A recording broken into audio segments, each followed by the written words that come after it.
Hi to everyone. ఇప్పుడు మనం చూస్తున్నది రిజ్ గార్డ్ ప్లాంట్ అన్నమాట. దీన్ని తెలుగులో వచ్చేసి మనం బీరపాదు అని అంటాం.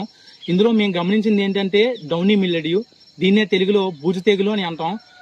సాధారణంగా డిసీజ్ ప్లాంట్లన్నీ కూడా డార్క్ గ్రీన్ కలర్ లీవ్స్ కలిగి ఉంటాయి. కానీ ఈ యొక్క డిసీజ్ సోకినటువంటి ప్లాంట్ అయితే మాత్రం yellow colour spot, angular spots తో డార్క్ గ్రీన్ కలర్ డిఫరెన్షియేషన్ అయితే ఉంటుంది. ఒకసారి చూడండి, డిసీజ్ సోకినటువంటి లీఫ్. మనం గమనించింది ఏంటంటే ఈ యొక్క డిసీజ్ సోకినటువంటి plant first yellow colour angle spots కలిగి ఉండి డిసీజ్ యొక్క తీవ్రత పెరిగే కొలది ఈ యొక్క ఎల్లో కలర్ అనేది డార్క్ బ్రౌన్ కలర్ లో మారిపోతుంది. కంప్లీట్ గా ఈ యొక్క dark brown colour black colour లో మారిపోయి లీఫ్ అనేది డిఫోలియేట్ అయిపోతుంది అనమాట.